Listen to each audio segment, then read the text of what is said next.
E hoje eu estou recebendo essa pessoa maravilhosa, a Ana Lívia. Ela também é educadora parental em disciplina positiva. Ela vai se apresentar para vocês daqui a pouquinho. Meu web papo hoje com a Ana Lívia é sobre como a gente pode ajudar as crianças a lidar com a própria raiva, né? A gente tem muitas ideias sobre a raiva das crianças e uma das que é mais forte é que a criança não pode sentir raiva. Não é isso, Ana Lívia? E hoje É a gente verdade. vai conversar um pouquinho sobre isso. Seja bem-vinda, tá? Muito obrigada por ter aceitado o meu convite.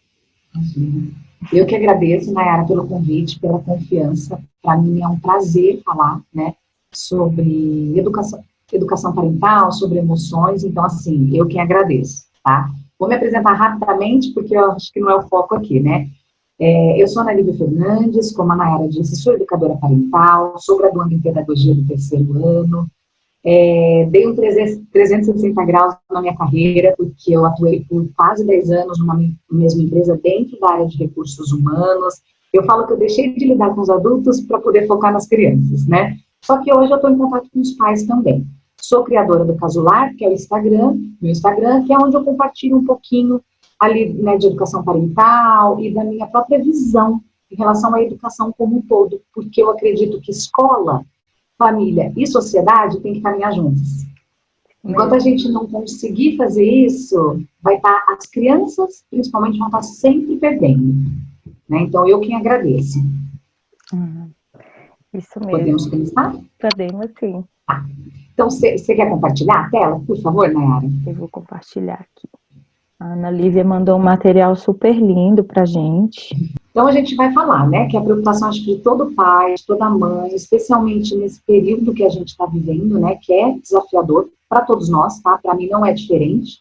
Eu sou mãe, eu sou esposa, eu sou mulher, eu sou profissional, e eu tenho um filho de 3 anos e meio, então eu entendo que as crianças, muitas vezes, elas têm reações que a gente considera que são muito explosivas, né? E que, na verdade, a gente vai entender um pouquinho aqui hoje de onde que surge isso, né? Por que elas têm aquelas reações tão explosivas. Então, falando um pouquinho com base na disciplina positiva, tá? A disciplina positiva, ela é uma abordagem, né? Uma abordagem que foi criada pela Jane Nelson em 1983 e que ela tem como conceito, né, embasamento teórico muito de Adler e Dreyfus, que eram 2 austríacos contemporâneos, e o Adler, ele foi precursor da psicologia individual, né? E a Jane Nelson pegou, né, os conceitos adlerianos, né, de Dreyfus também, e transformou nisso numa abordagem. E o que isso quer dizer, né? São ferramentas, a disciplina positiva, ela apresenta 50 ferramentas, né, ao todo, para lidar com os comportamentos das crianças, no geral, né? Mas baseado em quê? Baseado no respeito mútuo, na cooperação, no diálogo.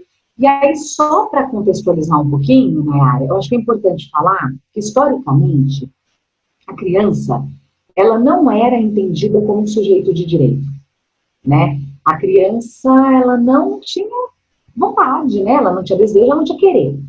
A minha própria geração, né? Eu sou de 1983, quer dizer, eu nasci no ano que a Jane Nelson... Eu também! Pois é.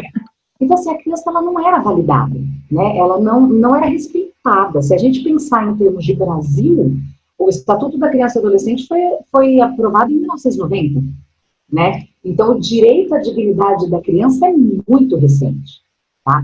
E justamente por conta da criação que a gente recebeu, para a gente é um movimento desafiador no sentido de perceber aquela criança como um sujeito que também tem que ter as suas necessidades respeitadas, né? E aí existe muita confusão quando se fala em disciplina positiva e o entendimento de que existe uma permissividade, quando na verdade não, né? Depois a gente vai falar um pouquinho mais para frente, mas é tratar a criança com respeito. O mesmo respeito que eu mereço como adulto, como mãe, aquela criança, o meu filho ou qualquer outra criança também merece. Eu gosto de falar, Ana Lívia, que existe também humanidade nas crianças, certo? Eu acho que existe principalmente humanidade nas crianças, né?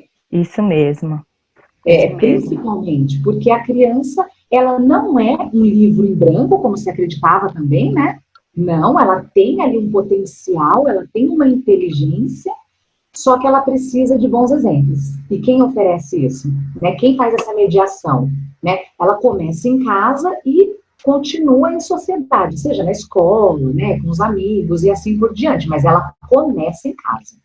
Então, eu gosto muito de mostrar esse triângulo, né, que ele representa exatamente a nossa hierarquia social, né? Ou seja, a gente tem um adulto falando e uma criança obedecendo, tá? E se a gente pensar isso num contexto mais geral, a gente expande isso para as nossas relações, né? Aí, se a gente for para um ambiente, seja, né, o ambiente escolar, ou mesmo no ambiente corporativo, que é de onde eu vim, tem um chefe e um subordinado, né? E a gente não permite que as pessoas participem, que as pessoas colaborem. A gente não tem verdadeiramente um ambiente democrático, porque a gente não sabe exercer essa democracia. E o Adler, ele dizia muito que os conflitos de relacionamento eles surgem quando, né, eu não me sinto aceita, eu não me sinto importante, eu não me sinto pertencente, então começam as disputas de poder, né, que a gente vai ver aqui um pouquinho hoje. Pode passar para o próximo slide, Nayara. E aí, dentro da disciplina positiva, a gente tem 5 princípios, né, que vai estar em todas essas 50 ferramentas que eu falei, né? Então, todas as 50 ferramentas, ela tem como base 5 princípios, que é a conexão, o respeito mútuo, ser efetiva a longo prazo, ensinar habilidades sociais e de vida e ensinar o senso de poder pessoal e autonomia. Ou seja, toda criança, né, como ser social que somos enquanto humanos, ela quer se sentir naquele meio familiar, naquele ambiente familiar, aceita e importante. Ela quer se sentir pertencente, né? Por isso que quando a gente começa a fazer alguma coisa, a criança está sempre querendo participar, né? Porque isso é da natureza, ela quer de fato participar. E aí que eu preciso o quê? Focar em solução, porque a criança, ela quer, ela tem aquele desejo, né? Isso principalmente após os 2 anos. Porque até os 2 anos, a criança ela tem uma fusão emocional com a mãe muito grande, né? Com o cuidador. E que geralmente é a mãe, né? Então a gente traz a mãe porque acaba sendo a mulher. Mas é quem é cuidador, seja a avó, de repente a mãe tem que trabalhar, né? Ou às vezes o pai que vai. Mas geralmente é a mulher, a fusão emocional é com a mãe, com aquela cuidadora imediata. Então, até os 2 anos, essa criança ela não tem ainda muita noção de que ela é um ser humano independente, né? Ela vai tomar essa consciência por volta dos 2 anos, que é onde ela começa a entender que ela tem desejos, né? Que ela tem, opa, legal, existe um mundo aqui, eu quero explorar ele. Então, a disciplina positiva, ela traz esse princípio em que sentido? Para eu guiar essa criança, para eu exercer uma liderança, uma autoridade, não um autoritarismo, porque é diferente, eu preciso me conectar verdadeiramente com essa criança, né? Então, assim, eu preciso demonstrar para ela, através da minha atitude, que ela é importante e que ela é aceita, né? Então, eu preciso respeitá-la. E aí que entra o respeito mútuo. Foi o que eu falei. O respeito ele é importante para mim, como adulto, como mãe, como pai, mas ele também é um direito dessa criança, não é nem o meu dever, é um direito dessa criança, né? E aí entra a firmeza e a gentileza. E a ser efetiva a longo prazo. Eu tenho que pensar na minha educação, né? Sempre a longo prazo. A médio e a longo prazo. Aquele comportamento, você vai para a criança, né? Chegar na adolescência, ela demonstra aquele comportamento de você, né? Aquelas habilidades sociais de vida que a gente considera que é importante, né? Para ela ser inserida socialmente. E ensinar o senso de poder pessoal, né, que é o que a Adler falava, todo mundo quer se sentir importante, quer ter poder, né, empoderamento. E autonomia, ou seja, todo pai, acredito eu, e toda mãe, ela quer criar a criança para que ela seja independente. Só que, muitas vezes, a gente se perde nesse meio de campo. Pode falar, Nayara, te cortei. Não, eu só falei um sim. Vou complementar aqui quando você fala assim que é uma disciplina que é efetiva a longo prazo, ela deve ser a longo prazo, porque as crianças, elas são crianças por pouquíssimo tempo, né? Se você para pensar quanto tempo o seu filhinho, né, a sua filhinha vai ficar com você aí, né, te ouvindo, sendo a sua criança, é pouco tempo demais. Logo ele entra na adolescência, né, e daqui a pouco ele vai seguir com a própria vida, Exato. né? E Então, na assim, adolescência é natural que eles se afastem da gente. E a sim, gente tem que justamente aproveitar enquanto criança que eles querem justamente estar com a gente. exatamente, para Né? ensinar habilidades de vida, né? Para que eles Para que quando essa consigam adolescência ter vier, a vida norteada por esses princípios, por esses valores, né? para que quando ele estiver na adolescência, a gente consiga manter a conexão com esse adolescente, apesar do Também, distanciamento que ele vai demandar, né? isso. Pode passar, viu, Nayara? Isso. E aí eu gosto de trazer esse quadro, né, para que os pais entendam que é muito natural, né, dentro de um contexto familiar, que a gente transite entre dois estilos parentais, né, que é o autoritário e o permissivo. Por quê? Porque foi o que a gente teve de referência. E também é muito comum que um seja mais autoritário e o outro seja mais permissivo. É para Tá? compensar, para equilibrar. Exatamente. E aí, o que, que eu gosto de mostrar aqui, né? O que, que é o autoritário? O autoritário é justamente aquele triângulo, né? Eu mando, você obedece. É a ordem sem a liberdade. Então, assim, aqui quem manda sou eu, a porta da rua é serventia da casa, e não tem conversa, criança tem que obedecer. Né? Filho tem que obedecer aos pais cegamente. O permissivo, em contrapartida, é uma liberdade sem ordem. Ah, pode tudo, tá tudo bem, eu tenho uma necessidade de ser muito amiga, né? Muito legal com o meu filho. E aí essa relação se confunde também, né? A coisa ali se perde. E geralmente, antes de falar do respeitoso, o objetivo dos pais autoritários é porque eles têm medo, né, inconscientemente, muitas vezes, de perder o controle. Né? Então, são pais controladores. Então, eles acreditam, né, até porque existe uma pressão social também em cima dos pais, para que essa criança ela não seja criança, né? Para que ela seja um mini adulto que sente ali, se comporte, que coma toda a comida, que seja um exemplo de comportamento quando nem nós adultos somos. Sim. A gente tem uma exigência em cima dessas crianças que é surreal, eu diria. É verdade. É surreal. E aí a ação comum é, né, aquele autoritarismo que envergonha a criança, que acredita muito na punição, porque se eu não punir, eu perco o controle, né? E aí tá lá, o sentimento é o quê? Eu tenho medo de perder o controle. E eu não foco na solução. Eu quero parar o mau comportamento, seja o choro, seja a birra, seja, às vezes a criança só está debatendo, né? Ela está se posicionando, e eu quero parar. Porque eu não, sabe? Não, eu mando, você obedece, o que você está argumentando comigo? Para! E ele acaba exercendo um controle, infligindo o medo, né? Pelo Também. medo, perfeito. Né? É uma paternidade, uma maternidade pelo medo, né? Sim. E o permissivo, em contrapartida, ele vai focar na recompensa, na manipulação, né, na chantagem emocional. Ele também quer parar um mau comportamento. Por quê? Porque ele quer mostrar, né, que ele é um bom pai, uma boa mãe, e meu filho não faz essas coisas. Né? Então, ele foca tanto no problema que ele quer parar aquilo de alguma forma. Então, aí começa, né, a compensação. Ai, toma aqui, né, um doce, eu te dou uma bala, eu te dou um brinquedo. Ou então, eu vou ficar triste, né, eu vou ficar... Você vai fazer isso com o pai, com a mamãe? Eu vou ficar chateada, né? E começa toda aquela manipulação, aquela chantagem. E a ação, né, mais comum desses pais que acreditam na permissividade, né, ou quando conseguem sair muito dela, é o quê? É super proteger, mas isso vai desencorajar a criança.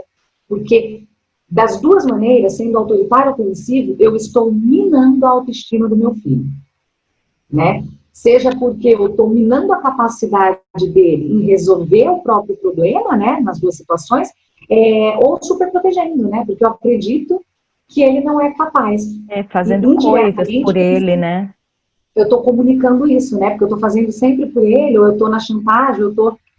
E aí, o sentimento mais comum do pai e da mãe permissiva foi o que você falou, é a culpa, né? Eu tento compensar porque existe uma culpa. Que a culpa pode ser qualquer coisa, mas existe, ou porque eu trabalho demais, ou porque eu não tenho tempo de qualidade, porque tem uma falsa crença também de tempo de qualidade ser o tempo todo ficar com a criança. Sim. né? Não, você precisa verdadeiramente estar com aquela criança por um período. É um Só que pode tempo ter de qualidade, né? de qualidade. Não adianta você estar o dia inteiro com aquela criança, entretendo ela também, porque é nossa função. Pai e mãe também não é playground, né? Eu Sim. acho que a gente tem que brincar assim com os nossos filhos, né? A gente tem que ter um momento, mas esse momento tem que ser prazeroso. Então ele pode ser um tempo menor, desde que eu esteja 100% presente. Sem tela, sem celular, Uhum. né? Brincando com aquela criança, Sim. né? Me divertindo também com ela. E aí o respeitoso, que entraria, né, a disciplina positiva, que é uma liberdade com ordem. Então, assim, vão existir regras. Só que essas regras, elas podem ser feitas de comum acordo, elas podem ser feitas com base em escolhas que são limitadas, porque a criança também não tem ainda, né, a capacidade mesmo de escolher entre muitas opções. Então, eu limito essas opções para que ela possa participar dentro do que ela consegue participar para cada idade. E eu foco na solução, ou seja, eu vejo o erro como oportunidade de ensinar alguma coisa para aquela criança, né? O exemplo sempre pela ação do adulto, e os pais, eles empoderam essas crianças, né? O sentimento é de empoderamento, para que eles se tornem capazes, confiantes, todas aquelas habilidades de vida que a gente vê que nos faltou e que hoje a gente não consegue muito bem desenvolver nos nossos filhos porque a gente se perde, né? É Sim. muito comum. Isso acontece com a gente também, né, Nayara? A Sim. gente que é mãe, Nossa. muitas vezes a gente se vê nesse momento. Eu falo que o importante da maternidade e da paternidade é sempre puxar para o consciente, né? Porque o comportamento do adulto fala dele, não fala da criança que ele tem. Sim. Então, eu brinco sempre assim, que a gente está sempre pescando lá no inconsciente, trazendo para o consciente. Peraí, calma. O que isso está mostrando para mim? Aonde que eu estou caindo aqui? Né? Pode passar, né, Ana? Eu acho que a disciplina positiva é principalmente isso. Ela é para o adulto, ela é para o pai, para a mãe, né? Uma chamada à consciência. Com E o que eu certeza. acho mais interessante da disciplina positiva é porque, por mais que eu me afaste, né, de alguma dessas situações, que eu cometa algum erro, digamos assim, né? O Sim. conceito de erro eu acho forte. Mas se eu cometer algum erro, eu tenho como reparar isso e voltar para algum lugar, certo? Então, assim, quando a gente não tem um lugar para onde você volte, você pode cada vez mais se distanciando da sua essência, da conexão com o seu filho, de uma oportunidade, né, de um Perfeito. disciplinar, né, É isso empático, mesmo. enfim. Então, assim, para mim a disciplina positiva, ela Para o esse adulto. lugar, né, é para o adulto, é esse farol. É lugar, assim, Sim. que por mais que eu me perca, às vezes ali me desequilibre dentro do meu sentimento, dentro do que eu tenho que fazer, né, a gente tem para onde retornar, né, é um Exato. porto ali, eu acho isso fantástico. Com certeza. E aí a gente fala em mau comportamento, né? Sempre fala, mau comportamento, a birra, terrible two, enfim, a gente fica criando inúmeras, né, nomenclaturas, quando na verdade, é como eu falei, as expectativas que a gente coloca sobre as crianças, elas são irreais, né? Elas são irreais. E a disciplina positiva, ela não foca no mau comportamento. Ela vai procurar a crença que pode estar por trás daquele mau comportamento, né? Eu gosto de colocar sempre entre aspas, como está ali. Que pode ser o quê? Né? Desde necessidades fisiológicas mesmo, né? Não atendidas, né? Tô com fome, tô com sono, tô cansado, né? Pode ser uma segurança emocional, pode ser a falta de um toque, né? Pode ser um pedido de autonomia, né? Pode ser um pedido de conexão ou até mesmo de ludicidade. Porque a gente cresce e a gente se esquece, né, que fomos crianças e que a criança ela aprende através do lúdico, né? A atividade da criança é o brincar. Então a maneira mais assertiva de eu me comunicar com meu filho é através do lúdico, né? É através de atividades, dos desenhos, de maneira que ele consiga visualizar. Que a gente vai ver até um pouquinho, né, na questão do cérebro, do desenvolvimento, das fases. Uhum. E aí, aqui tá, né, até o desenvolvimento cerebral. A criança, ela não é capaz de verbalizar muitas das coisas que a gente espera que elas verbalizem, Sim. né? Então, elas comunicam. O meu filho, por exemplo, eu sempre brinco, que quando ele está com sono, meu Deus amado, né? É assim, é quando ele tem os piores comportamentos, mas eu sei qual é a rotina dele como mãe. Então, eu não permito que ele chegue naquele momento. Só que, eventualmente, a gente sai da rotina, porque nós somos seres humanos, a gente não é robô, né? Então, assim, e às vezes acontece. E qual é o meu papel naquele momento? É entender que naquele momento eu preciso acolher, porque ele está exausto, né? E a gente saiu da rotina e eu preciso acolher para fazer com que ele se acalme, para que ele consiga, né, voltar para o eixo, digamos assim. E muitas vezes as crianças, elas vão, a gente sempre brinca, né, na disciplina positiva, que as crianças, elas são ótimos intérpretes da linguagem não verbal, né, do nosso comportamento, né, da nossa reação muito mais física do que a gente fica falando para eles. Então, eles podem ir assumindo crenças equivocadas mesmo. Por quê? A criança, ela não deixa de gostar dos pais. O pai e a mãe é o que ela tem de mais, assim, né? São os heróis. É o primeiro exemplo de amor, né? Exatamente. Então, ela não consegue deixar de amar os pais, porque ela não vê aquilo, né?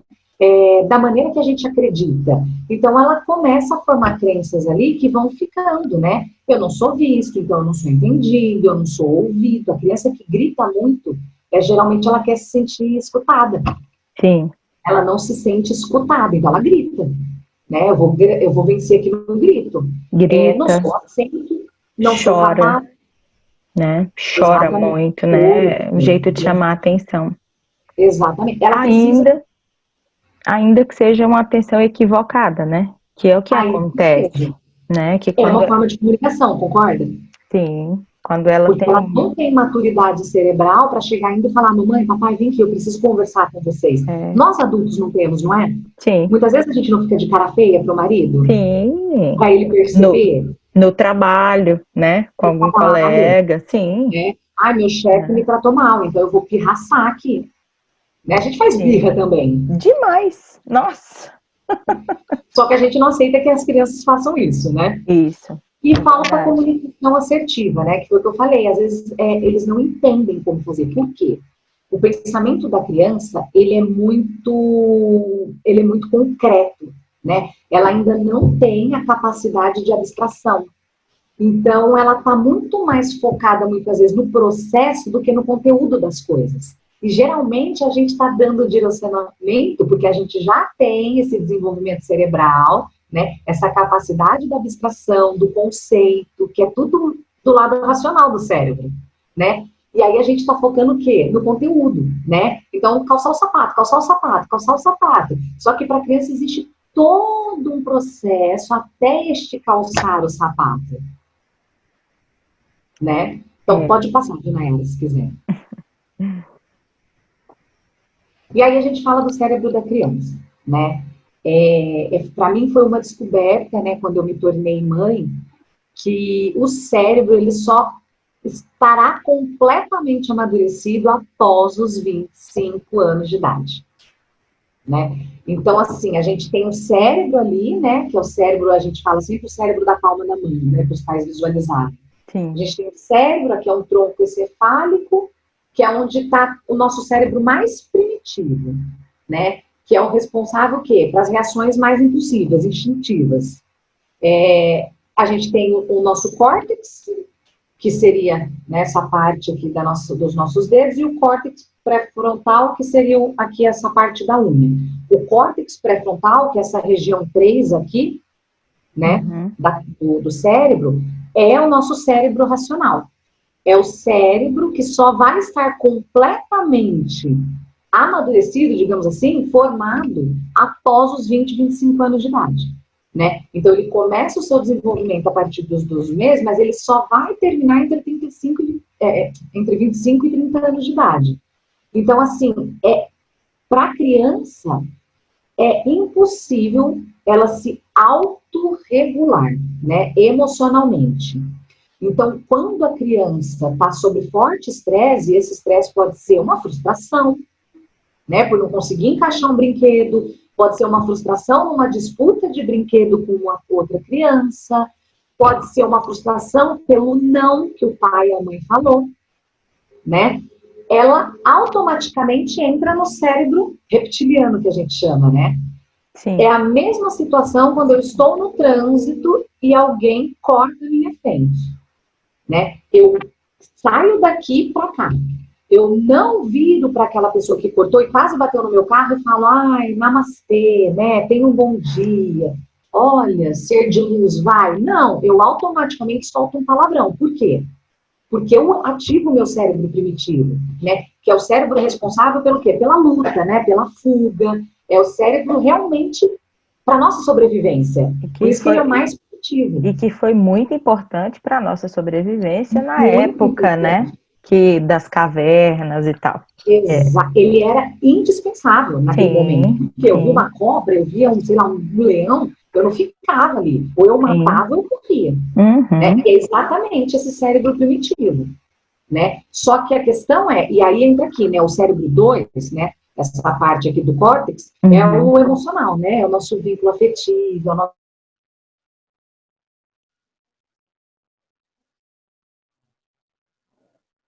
Travou? Ana Lívia, você está me ouvindo? do controle das emoções, da autorregulação. Ana Lívia, oi? Eu vou pedir para você repetir aqui do cérebro primitivo. Cortou? Cortou, travou a sua imagem, ficou congelada. Depois eu faço um corte aqui, uma edição, tá? Tudo bem. Eu falei que o cérebro primitivo, ele foi muito importante.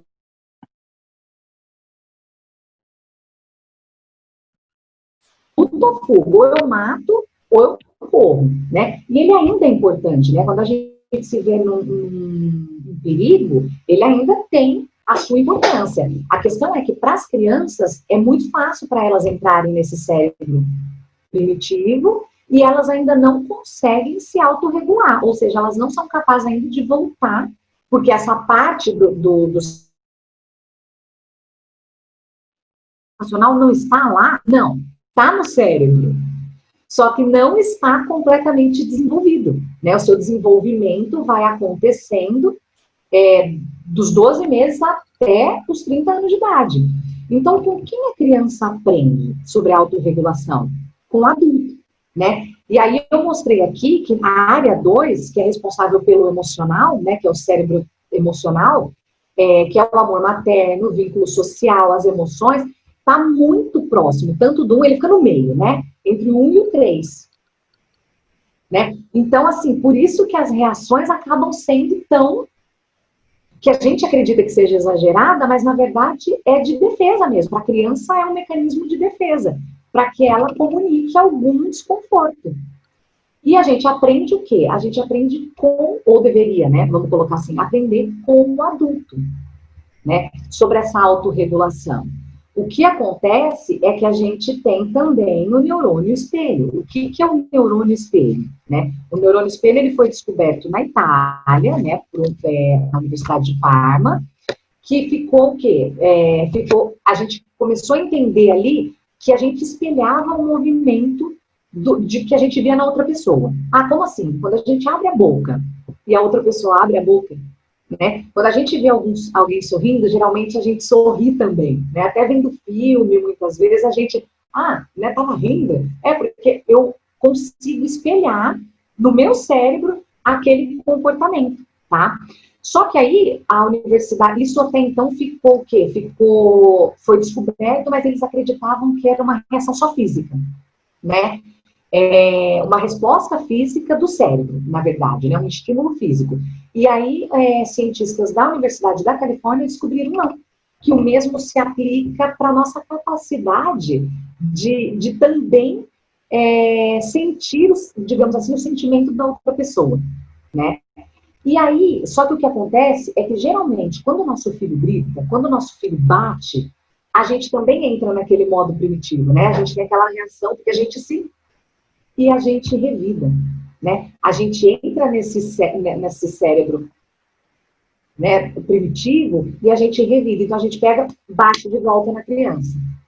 Ou então, a gente grita, para de gritar! Só que o que eu tô... Lembra que a gente falou lá das habilidades que a gente quer desenvolver nos nossos filhos? O que eu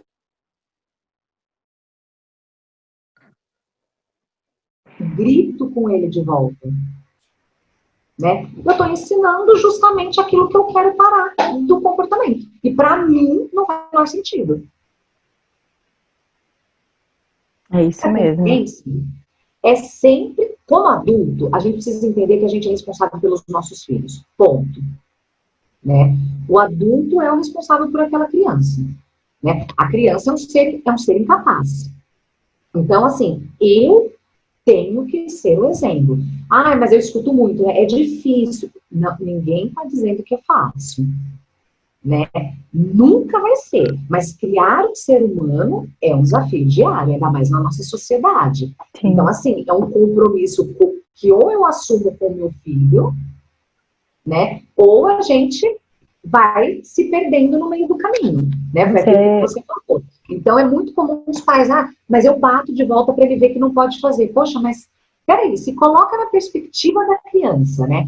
Porque também tem uma coisa que é importante falar aqui, minha Nayara tá bem fraquinho aqui embaixo, mas nesse período que vai, né, dos 2 anos até por volta dos 7 anos, mais ou menos, é que eu costumo falar que criança não é uma máquina, né? A gente fala por volta, tem crianças que começam um pouco antes, tem crianças que começam um pouquinho mais tarde.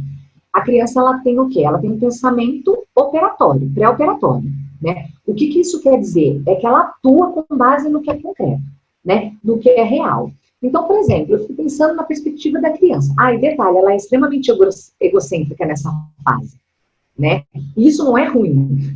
Na verdade, ela está entendendo sobre o mundo. Então, ela acredita, né? Ela descobre o mundo. Opa, legal, esse mundo gira em torno de mim.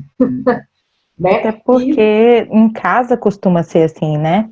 A família tá ali e... Tudo gira, né? Não, e ele acaba, tipo assim, 7 anos, meu Deus, tem 7 anos que essa pessoa tá viva.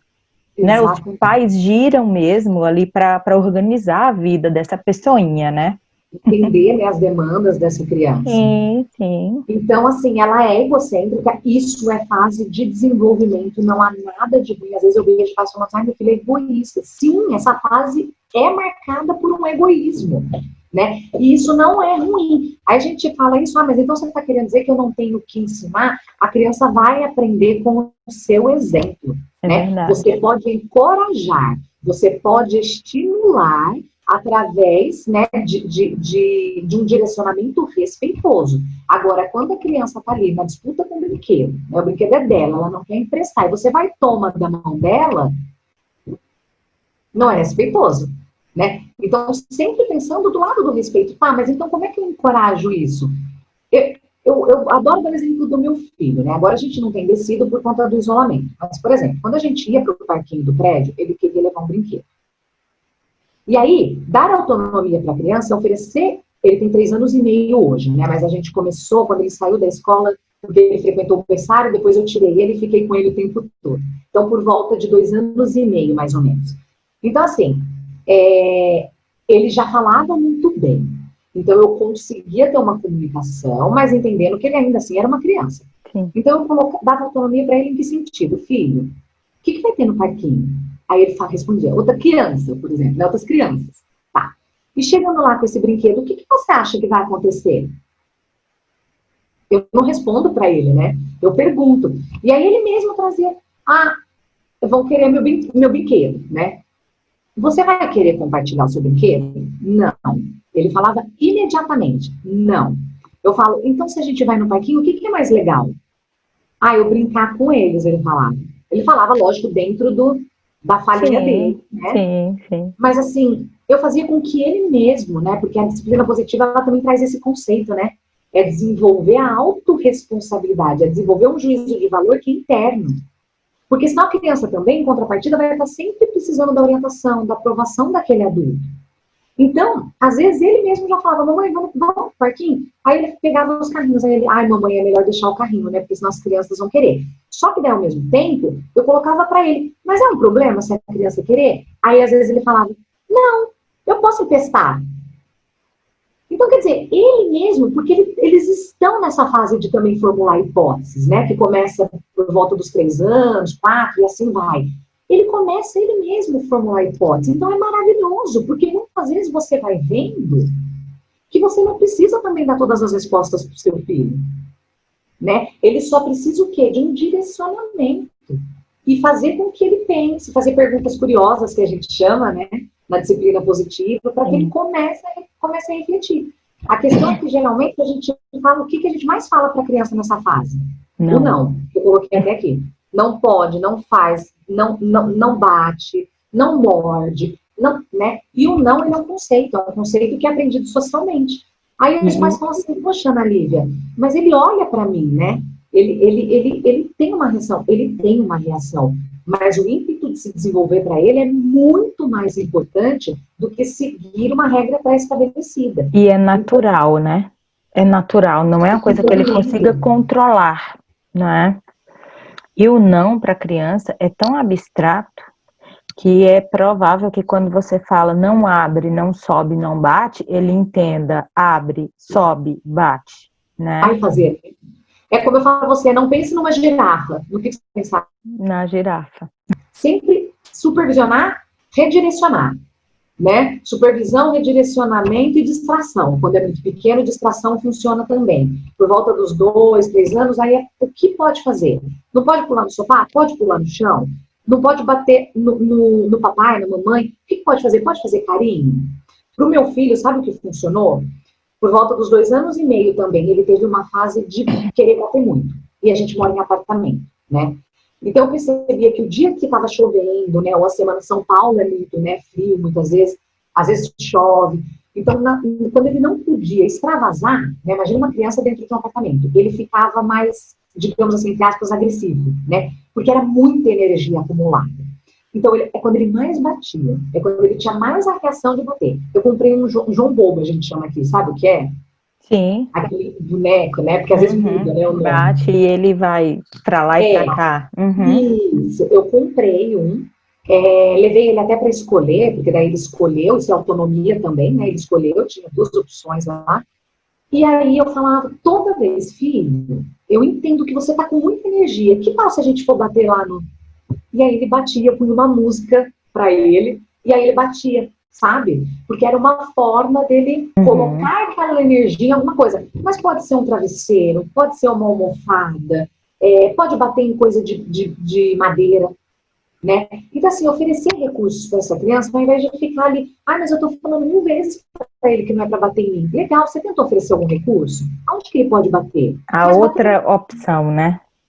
A outra opção. É errado? Não, bater nas pessoas é errado. Quebrar coisas é errado, né? Mas você não está falando para o seu filho quebrar alguma coisa. Compra um paquete, tem uns brinquedos que é de bater martelinho, né? Isso ele pode fazer, vai ser ótimo, inclusive, para o desenvolvimento motor dele, né? Sim. Então, assim, oferecer recursos. E aí eu adoro essa frase, né? Que eu também.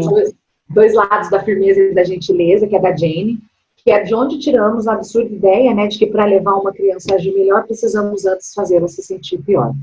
E eu sempre gosto de perguntar para os pais, que trabalham principalmente, quando seu chefe gritou com você, se você passou por essa situação, ou um colega, enfim, né, ou às vezes falou um pouco mais de forma grosseira, desrespeitosa, como que você se sentiu? Você sentiu vontade de colaborar com ele? Você sentiu vontade de fazer melhor? Ou não? Né? E geralmente a resposta é não. Então, e a gente faz isso com as crianças o tempo todo. O tempo todo. O tempo todo a gente está fazendo isso com as crianças. Ou a gente está rotulando, você é mal educado, você é mandão, você é egoísta, você é chato. E o contrário também, né? Você é muito bonzinho, e você é muito inteligente, porque os rótulos, tanto negativos quanto positivos, não são bons. Aprisionam. Aprisiona, né? Você aprisiona a criança dentro daquele lugar, né? E eu falo, às vezes, os pais, eu converso com pais e falo, mas ele é tão bonzinho, e fala isso com a boca cheia. E ser bonzinho não necessariamente é bom. Sim. Eu não fui a criança boazinha, então eu não sei como é ser. Mas, assim, em contrapartida, eu fui a menina que parecia menina. Só que eu tinha o tempo todo alguém falando pra mim que eu me comportava como menino. Como é se comportar como menino? Tem isso para uma criança? Não. Né? Existe comportamento de menina, comportamento de menino? Peraí, calma. E aquilo eu não consegui entender. Né? Então é importante a gente também tomar cuidado o lugar que a gente põe as nossas crianças, né? A caixinha que a gente aprisiona, né? A criança. Sim. E com falas às vezes, assim, fortíssimas, né? falando desse ambiente escolar e de quarentena, né? Às vezes o pai está ali ensinando uma tarefa para a criança, fica chateado, começa, você não aprende nada mesmo, burro, né? E aí você Você não sabe imagina, nada. exatamente. Não O que adianta você perder vai, meu tempo, você não vai sim, aprender. o que você faz naquela escola, né? Vai ser, enfim. Então, É muito pesado, né? demais, e você acaba aprisionando a criança dentro disso, né? E daqui a pouco Exato. você tem um filho desencorajado em relação aos estudos e não sabe o porquê, né? Mas imagina só o peso disso. Você é o primeiro exemplo, é o primeiro O amor, amor. né? O amor incondicional que a gente fala que a gente tem pelos nossos filhos. Só Isso, que eu só amo ele se ele se comporta da maneira que eu espero. exatamente, Se ele exatamente. faz qualquer coisa, eu não amo ele, É, né? E aí a gente chega na raiva, né? Especificamente. Eu quis trazer tudo aquilo, viu, Nayara? Só explicar, porque é muito importante que o adulto entenda o que está por trás. Não adianta a sim, gente falar de emoção sem entender que existe uma maturidade cerebral, um desenvolvimento infantil que é esperado, sem a sim, gente falar do exemplo, da dinâmica familiar, né, de tudo isso. A raiva, ela é uma emoção. Ela é uma emoção assim como a inveja, assim como o medo, como a alegria, uma alegria, perfeito, sim, né? maravilhoso, né? Existem emoções, né, que são vistas como positivas e outras como negativas. A Sim, verdade é que todas são emoções. sim, Nós não fomos educados para sentir, nós somos educados para negar o sentimento. principalmente os Então, negativos. principalmente, maravilhoso, falou tudo. Então, vamos lá, vamos dar um exemplo. Quando eu chegava para minha mãe ou para meu pai e falava que eu estava com inveja porque a minha amiga estava com tênis novo, como assim, inveja? Filha, sentir inveja é muito feio, é pecado. Né? Eu sentia vergonha, culpa, né? Achava que era mar. Você é uma pessoa má, porque como assim, não é pecado? Nossa, calma, né? Porque a gente tem uma formação muito cristã, né? Eu também. Uhum, O que não sim, é ruim, mas a gente tem que saber pôr as coisas no seu. sim. E Uhum, aí, eu negava aquilo. E detalhe, aquilo também me distanciava, né? Porque eu continuava sentindo e aí eu não verbalizava mais para os meus pais. Porque, poxa, não. Senão meu pai vai achar que eu sou uma pessoa ruim. Meu pai não vai me amar porque... Lembra que eu falei que a criança tem uma perspectiva diferente do adulto, sim. né? Então, a leitura que ela faz... Os pais às vezes falam assim para mim, é muito comum nos meus atendimentos. Mas eu amo meu filho, eu falo isso para ele. Eu trabalho tanto para comprar as coisas para ele, para que a gente possa... A criança, ela não vê nada disso. Não. E não é porque ela é ingrata, é porque para ela o amor está em outro detalhe. Só que como ela não consegue deixar de amar os pais, ela começa o quê? Deixar de amar a si mesma. Sim, Então, meus pais estão certos, então quem está errado? Sou perfeito. eu, Isso né? mesmo. Os meus pais me amam, eles querem o melhor para mim. Então, peraí, eu sou ruim. Eu não me encontro aqui nessa família porque eu sou ruim. Imagina, eu sinto inveja. Eu tenho medo. Meu pai falou que eu tenho que ser corajoso, que o menino não sente medo, não. Eu choro. O meu pai falou que o menino não chora, não. Que menina tem que ser forte, né? E então é uma emoção que ela vai se manifestar por meio de estímulos que podem ser, né, provocados pelo ambiente ou cognitivos, muitas vezes. Porque a criança, ela, como eu falei, eu gosto sempre de falar também que existe uma coisa que é bem ruim. Que quando a gente vai no pediatra, o pediatra fala do quê? De peso e altura. Né? Peso e altura. Então, parece que a criança ela só desenvolve na altura e no peso. Mas dentro da criança, né, até falando também de desenvolvimento, né, físico e cerebral, o cérebro da criança até os 3 anos de idade, ele faz mais conexões neurais, né, mais sinapses, que o de nós adultos. Então, assim, ali está acontecendo um desenvolvimento riquíssimo e maravilhoso. Né? Então, assim, só que isso também causa sofrimento, porque para ela se desenvolver, a frustração também faz parte, né? É por isso que geralmente quando ela tá lá, com a pecinha encaixando, quando ela tá lá testando, e não dá certo, ela se irrita, né? Porque ela chegou num beco sem saída ali, né? Teve um conflito cognitivo mesmo, de conhecimento ali. Então, como é que eu faço? E aí, geralmente, o que a gente faz? A gente vai lá, não, para, filho, vou tomar o brinquedo, porque não pode fazer assim, não. Tá chorando? Você tá brincando? Você tá chorando? Você tá gritando? Você tá... Para! Mas que coisa chata, você só chora. Que coisa chata, você só brinca com o brinquedo é para brincar. Que não ajuda, né? Porque não acolhe aquela criança, não se conecta, né? Não faz com que o quê? Eu foque na solução. Peraí, o que está acontecendo? Não E aí direciona, né? Não direciona, obrigada, perfeito. Não direciona, maravilhoso. Porque a criança, ela consegue brincar, né? É quando ela tem um conflito que ela precisa dessa mediação do adulto. E que a gente não sabe fornecer, muitas vezes. Sim. E aí a gente aprende que a raiva, como você bem colocou, ela é negativa, então ela está associada a uma pessoa agressiva, mal educada, e a gente o quê? Corta, né? A gente não faz com que a criança elabore aquilo, que a criança expresse. Só que eu gosto sempre de colocar que a raiva, ela nos oferece recursos, né? Ela oferece recursos para agir diante de situações que a gente considera injustas, né? Quando você toma o controle da mão do seu filho, é legítimo o seu desejo de não deixar ele quebrar o controle da TV, né? Mas é legítimo também entender que é direito do seu filho protestar, porque ele queria brincar com o controle. Para ele, o controle é um brinquedo, como é uma caixa de papelão, como é qualquer outra coisa, né? Então, como é que eu comunico isso de uma maneira respeitosa? Né? Filho, eu entendo que você queira muito brincar com o controle. E vamos brincar agora, direciona, né? Redireciona. Vamos brincar agora ali com esse negocinho, não? E tira o controle, né? E se continuar o protesto, é validação. Filho, eu entendo e o papai, né, agora vai tirar o controle, porque o controle não é brinquedo, a gente tem outras coisas para brincar. Ela nos dá energia, né? Quando eu consigo elaborar aquela raiva, quando eu consigo pensar a respeito dela, eu consigo o quê?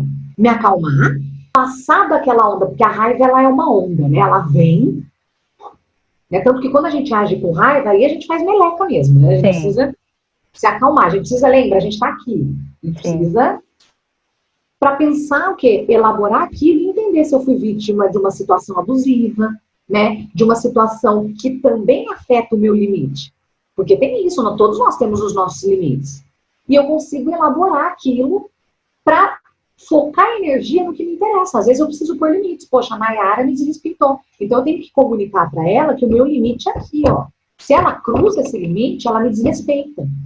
E às vezes a criança está fazendo isso com o adulto. Você está me desrespeitando. Quais são as nossas necessidades, né? Que foi aquilo que eu coloquei lá no iceberg. Pode ser desde fisiológicas ou secundárias, né? Em alguma coisa do relacionamento mesmo, né? Na relação que eu estou estabelecendo com o outro. E aí foi o que eu falei, a gente precisa validar o sentimento, né? E validar o sentimento não é ceder, né, para a criança. É entender que todo sentimento ele é legítimo e que a gente precisa aprender a lidar com ele. E a criança só vai aprender a lidar se o adulto for um exemplo de como lidar com a raiva, né? Quando eu tô com raiva, eu maltrato todo mundo. Quando eu tô com raiva, eu digo palavras que eu me arrependo depois. Quando eu tô com raiva, eu acredito que eu posso fazer o que eu quiser, magoar principalmente as pessoas que eu amo. Cheguei do trabalho pé da vida com o meu chefe, vou passar por cima da minha mulher. Vou passar por cima do meu marido. Vou passar por cima do meu filho porque eu não tô nem aí. Eu quero abrir um parêntese nessa sua fala aí, que eu acho importantíssima. Quando você demonstra a sua raiva desse jeito, passando por cima das pessoas que você ama, você mostra para sua criança que isso é amor. E ela pode se tornar esse adulto que vai aceitar ser amado desse jeito. Vai aceitar que desrespeito também é amor. Então, assim, eu preciso reconhecer o que eu sinto. Né, eu coloquei 4 passos aí. O que eu estou sentindo? Porque às vezes também não é raiva. Né? Pode ser qualquer outra coisa. E falar isso para a criança. Filho, eu estou vendo que você está com raiva. Né? Porque um dos grandes problemas que eu vejo hoje, eu sou estudante de comunicação não violenta, eu vejo assim que os adultos têm muita dificuldade para perceber o que está sentindo e parte principalmente de uma falta de vocabulário. Nomear é o primeiro passo para você se apropriar, certo? Então, quando eu nomeio, é o primeiro passo que eu dei para sair desse lugar, né, do meu sequestro emocional. Então, assim, quando eu percebo que eu estou agindo diferente e eu estou agindo com raiva, junto com isso, né, depois de um treino, vem também a consciência. Então, se eu estou com raiva, eu devo evitar tomar qualquer atitude nesse momento. Exatamente. Eu posso ferir, né, as pessoas, ferir o meu filho, me machucar também, fazer coisas que eu não quero fazer. Isso, perfeito, maravilhoso. Reconhecer, trazer para o consciente, né, isso que eu estou sentindo. O que eu estou sentindo? É raiva, é medo? é frustração, é angústia, porque são coisas diferentes, Sim. né? Nomear, como você falou, né, maravilhoso, porque eu tomo aquilo, eu assumo, estou sentindo raiva. E aí eu legitimo aquilo também. Tá tudo bem sentir raiva. Sentir não é errado. Errado é agir com raiva, né? Agir naquele calor do momento. Sim. E aí eu permito expressar isso, né? Eu estou com raiva. E muitas vezes a gente precisa expressar isso para as pessoas que estão mais próximas da gente, né? Você sabe que eu passei? Eu sempre tive muita... Isso é uma coisa que eu tenho muito orgulho de falar, que eu sempre tive muita inteligência emocional.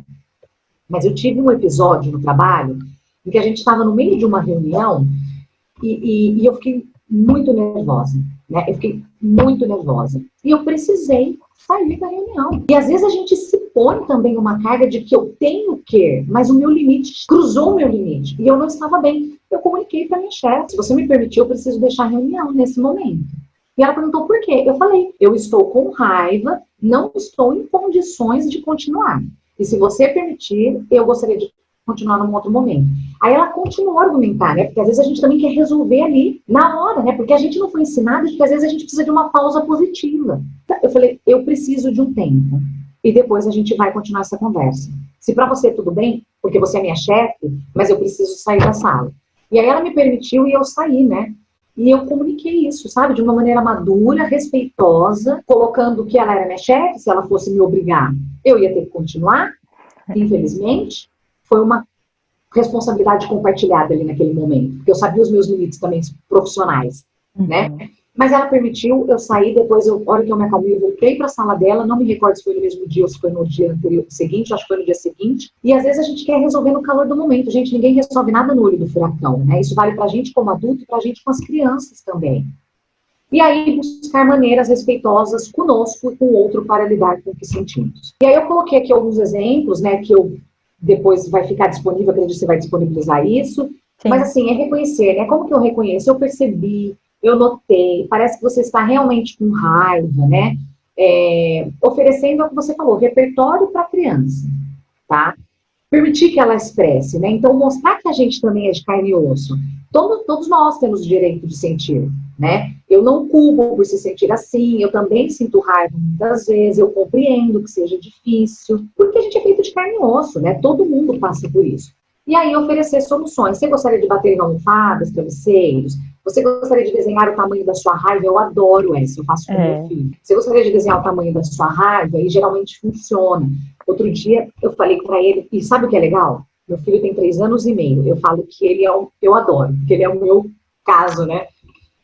Claro que eu tenho momentos muito difíceis, viu, gente? Estou trazendo aqui os casos de sucesso. Eu também, tá? Assim, a gente tem isolamento desde o dia 16 de março. E aí um dia ele estava, Nayara, que ele se jogava no chão por tudo. E eu também estou cansada. Então a minha primeira reação instintiva era o quê? Pegar aquele menino, botar em qualquer lugar, e eu não queria ver aquela reação, sabe? A minha reação mais primitiva. Só que aí, a Ana Lívia puxou para o consciente. Ele não tem esse comportamento, não é um comportamento padrão dele, né? Aí opa, o iceberg. Tem alguma coisa aí, né? Só que eu não sei o que tem, porque só a gente pode saber como a gente se sente. E isso se estende aos nossos filhos também. Só que eles ainda não têm repertório. Aí eu chamei ele, né?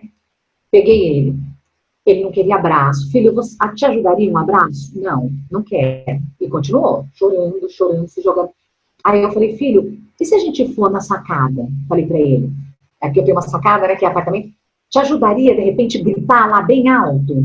Aí ele ficou assim, aí ele foi, gritar na sacada, mamãe? Eu falei: é. Aí a gente foi, gente, acho que os vizinhos achou que a gente era maluco, né? Mas aquilo que eu falei, tira o foco, sabe? Não era noite, não era depois das 10, era durante o dia. Eu falei: tira o foco da plateia também. Às vezes a gente está muito preocupado com a plateia. Gente, meu foco é meu filho. Levei para ele e falei: pronto, grita, filho. Pus a mão no peitinho dele e falei: grita, vamos ver, vamos esvaziar tudo que está aí dentro. Ele gritava. Chegou uma hora que ele falou assim: mamãe, eu só estava cansado, muito cansado. Porque ele não tinha dormido durante o dia. Né? Só que automaticamente a gente acha o quê? É birra, ele está querendo me enfrentar, ele está querendo me manipular. Gente, essa criança está isolada, ela está dentro de um apartamento, ele não dormiu o dia inteiro, né? Ele não está vendo os amiguinhos da creche. Né? É empatia, é no mínimo empático. Reconhecer que tá a gente ainda se fala, ó, eu tô aqui num momento com você, né? Se eu precisar de uma amiga, eu vou ligar no WhatsApp. Ele não tem esses recursos. Sim. Né? Então, pode passar, dona Nayara. Eu acho, assim, o fantástico o permitir. Porque a gente foi criado num ambiente que não nos era permitido sentir raiva, né? É tipo, engole o choro, para com isso, deixa de frescura, né? O menino não chora, né? Porque eu sou mãe de um menino. E assim, a raiva, ela é vista como uma coisa muito feia, né? E aí a gente acaba crescendo fazendo isso, né? A gente precisa mesmo, como pais, mães, como professores, ajudar as crianças a aceitar o que está acontecendo, né? E quando a gente estava falando ali de palavras, né, para nomear, Ana Lívia, é interessante também quando você sai do nível de palavras e você começa a perceber isso no seu corpo. Eu, por exemplo, quando eu fico com raiva, eu sinto esquentar aqui na minha nuca, eu consigo perceber que a raiva está vindo com muita força quando eu começo a sentir isso aqui, né? E chega a se tornar até uma dor física.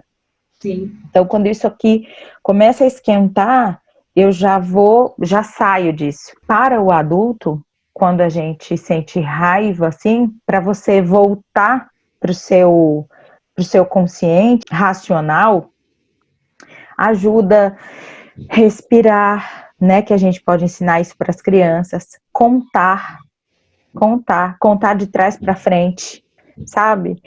Falar os estados e as capitais, tudo que for te trazendo, né, a gente vai criando mecanismos para sair do emocional e ir para o racional. E ir para o racional é começar a pensar coisas racionais, né? Para mim não ajuda a contar de 1 a 10. Eu tenho que começar, tipo, de trás para frente mesmo, do 30. Então, tem que ser uma coisa, assim, desafiadora. Sim. E eu consigo fazer isso, consegui agora, adulta, né? Porque eu não tive essa, digamos assim, alfabetização emocional, né? Você sabe que você falou uma coisa que é interessante. Tudo isso que a gente traz aqui também são alternativas, né? Que a gente acredita, obviamente, porque a gente vê que funciona, que a gente estuda, mas é importante também perceber qualquer criança, e assim como nós, como indivíduo, né? Então, às vezes, você vai oferecer uma solução que não vai funcionar. Mas isso não quer dizer que outras não funcionem. Então, falando especificamente dessa questão das emoções, né? De descarregar, massinha é muito bom. Ah, sim. Né? Massinha, bolinha de sabão é calmante. Né? Desenhar.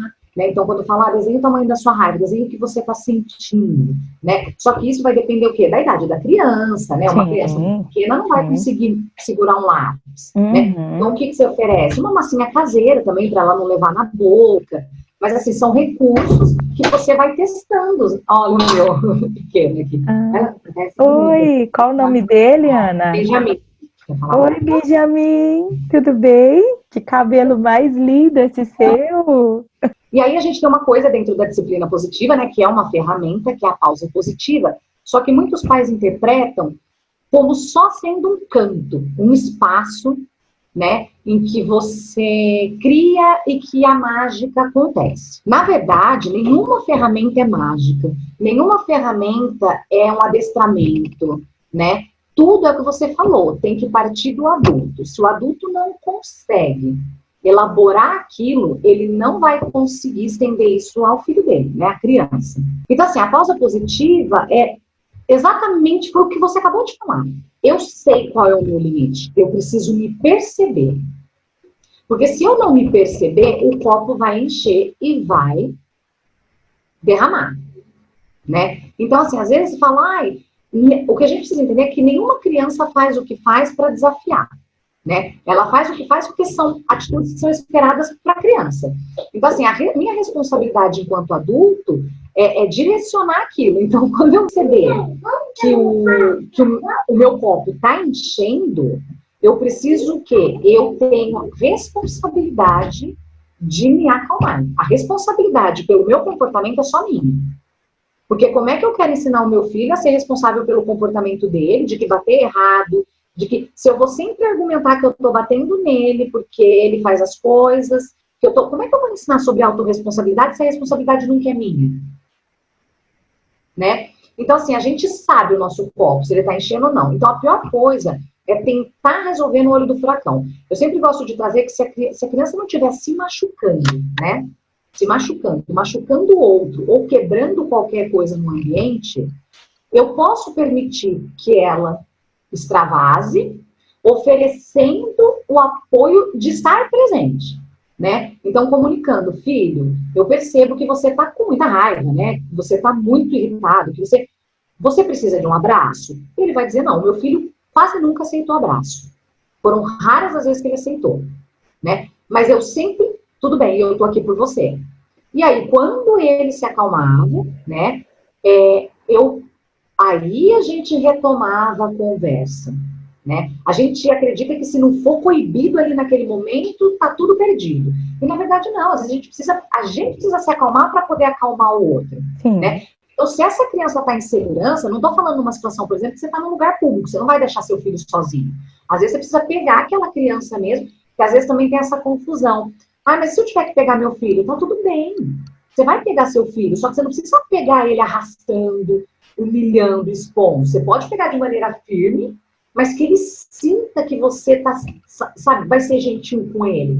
Que a hora que tudo ele tiver contido, ele tenha segurança no seu toque, né? Que é mais importante até do que a palavra. Então, assim, e aí eu sugiro também como um recurso, eu falei da massinha, né? Falei dos objetos de madeira para bater, mas a pausa positiva, ela costuma ser mais efetiva, né? Por volta dos 4 anos, para a criança entender e ter um cantinho, que a gente fala que é o cantinho da calma, mas é assim, a gente também precisa demonstrar aquilo, né? Então, eu preciso comunicar muitas vezes, para o meu filho comunico, filho, a mamãe agora está muito nervosa, ela precisa de um tempo para se acalmar, e o meu filho pergunta se é com ele, para você ver como a criança sempre... Olha só. Porque ela é egocêntrica, né? Uhum. Então, aquela fase faz com que ela entenda o quê? Que é com ela. E aí eu falo, não, filho, a mamãe tá brava por qualquer outra situação que não tem nada a ver. Porque a gente também tem medo de ser humano com o nosso filho, né? Às vezes a gente precisa verbalizar, filho, a mamãe tá muito nervosa hoje e não é com você, né? Uhum. Mas a gente vai precisar mutuamente aí se ajudar para que o nosso copo não encha, né? Quando você usa essa pausa positiva para você, eu acho que é uma forma muito mais eficiente de você ensinar isso para o seu filho também, né? Sim. É o que você trouxe ainda há pouco dos neurônios espelho, certo? Então aqui, eu fiquei brava, eu tô gritando com você. Naturalmente, biologicamente, os seus neurônios começam a me copiar e você começa a brigar comigo, não é?